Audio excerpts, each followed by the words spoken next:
नमस्कार विद्यार्थियों।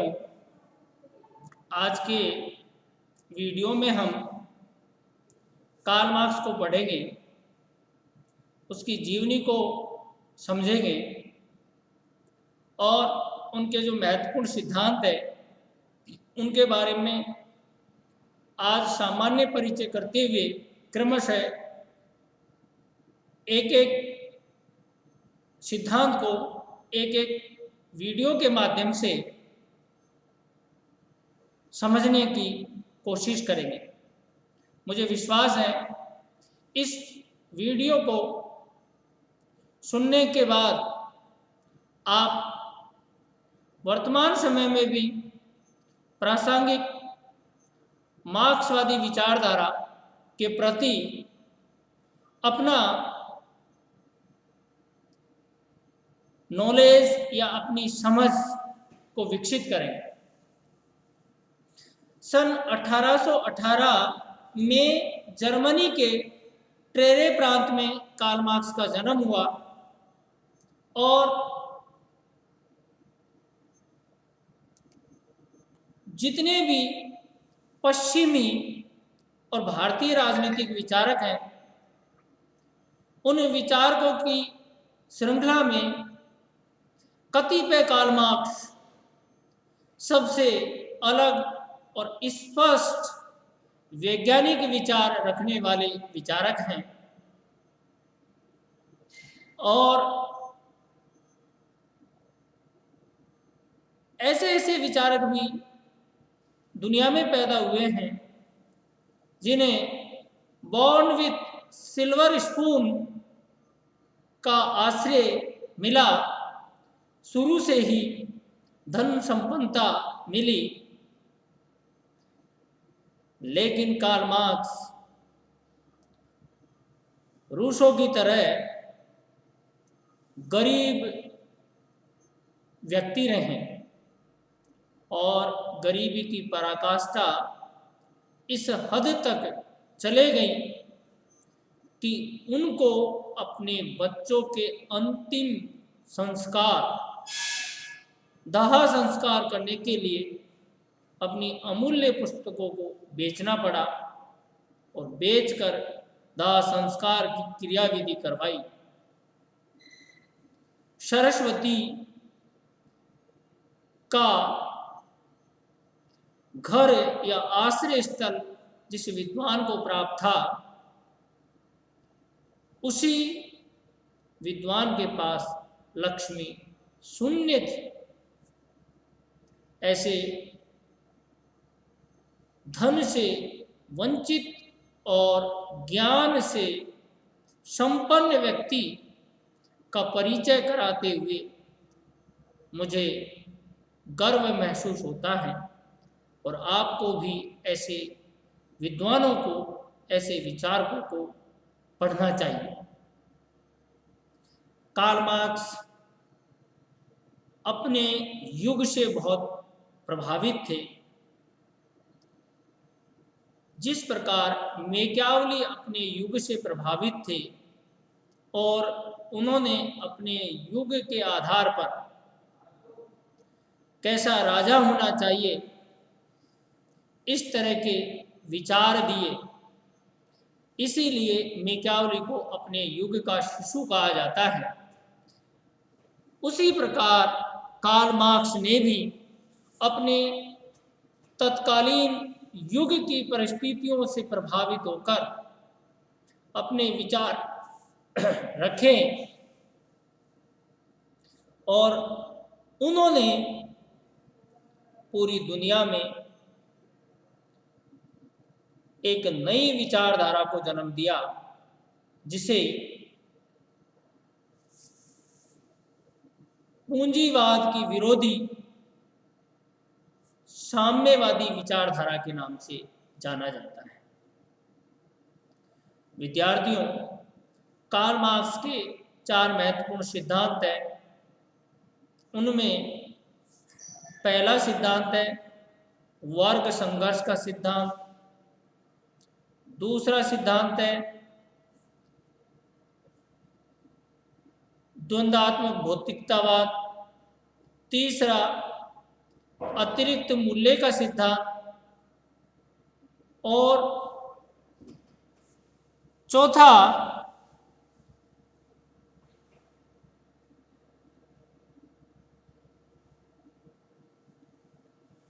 इतिहास की आर्थिक व्याख्या।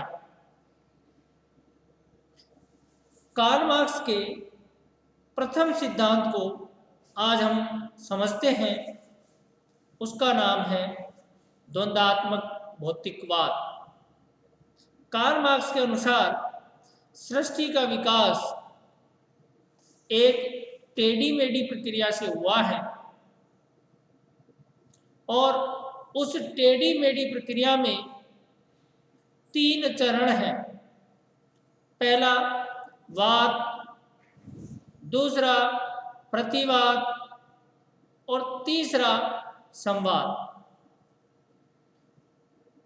वाद का जो उल्टा है, जो विपरीत है, जो इसके अगेंस्ट है, उसे प्रतिवाद कहा जाता है। और जब वाद है तो उसके खिलाफ आने वाला जो प्रत्यय है वह प्रतिवाद हुआ। और इन दोनों में भी जब टकराट हुई तो तीसरा प्रत्यय संवाद आया। यह संवाद भी एक नया वाद हो गया। इस तरीके से मार्क्स के अनुसार वाद, प्रतिवाद और संवाद तीनों क्रमशः संघर्ष में चलते रहे। वाद और प्रतिवाद ने संवाद को जन्म दिया, उस संवाद में से नया वाद निकल कर आया। तो निष्कर्ष रूप में सृष्टि या जगत का विकास संवाद के रूप में,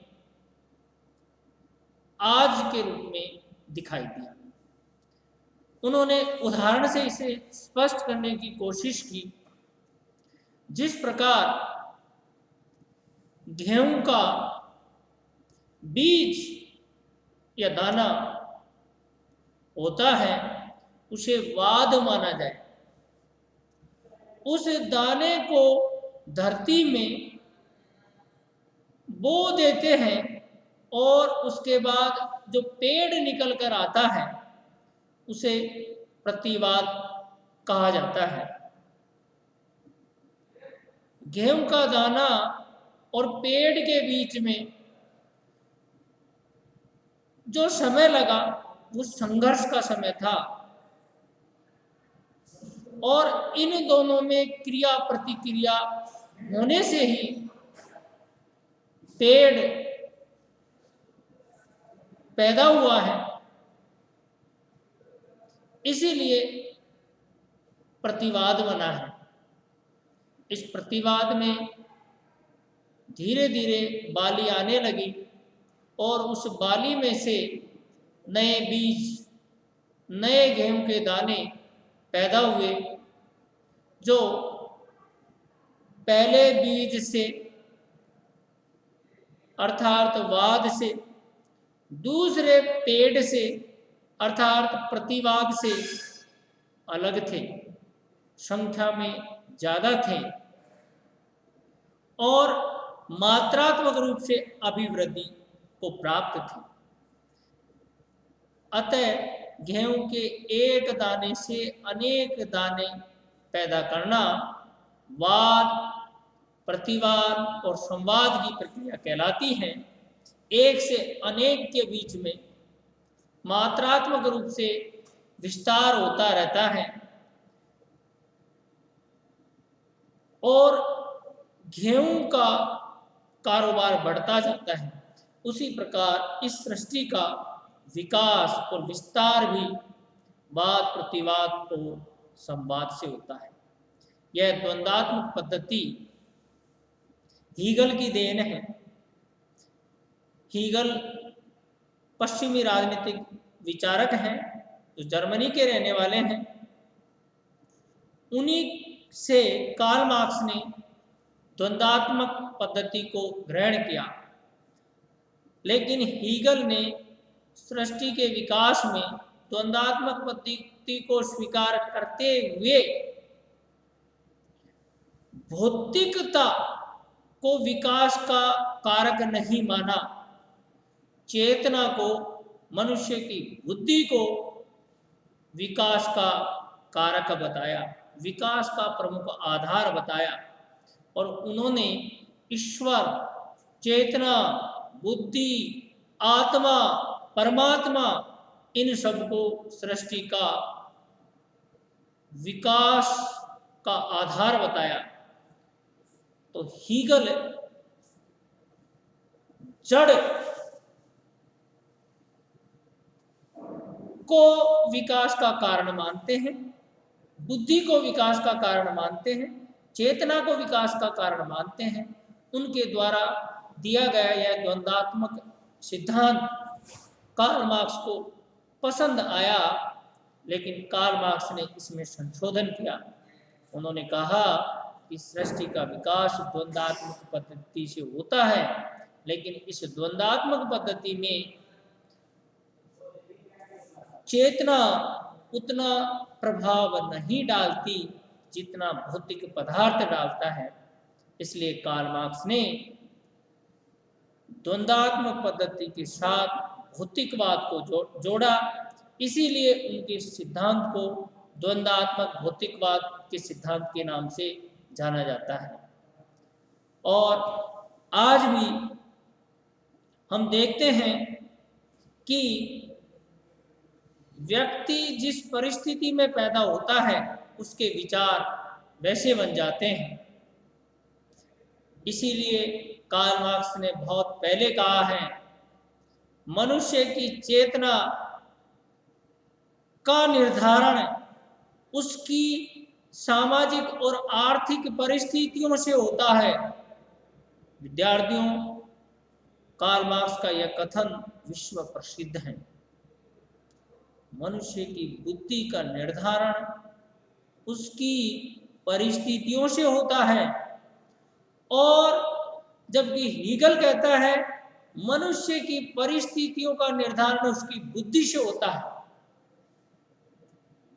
दोनों में विरोधाभास है, लेकिन कार्ल मार्क्स वर्तमान में प्रासंगिक हैं, क्योंकि जो व्यक्ति जिस सिचुएशन में पैदा होता है, जिस माहौल में रहता है, उसके विचार वैसे बन जाते हैं। और धनाढ्य व्यक्तियों को गरीबी पर बोलना और समझना नहीं आता, ये उनका दोष नहीं है, क्योंकि हिंदी में भी कहा है, जाके पैर ने फटे बिराई, वो क्या जाने पीर पर आई।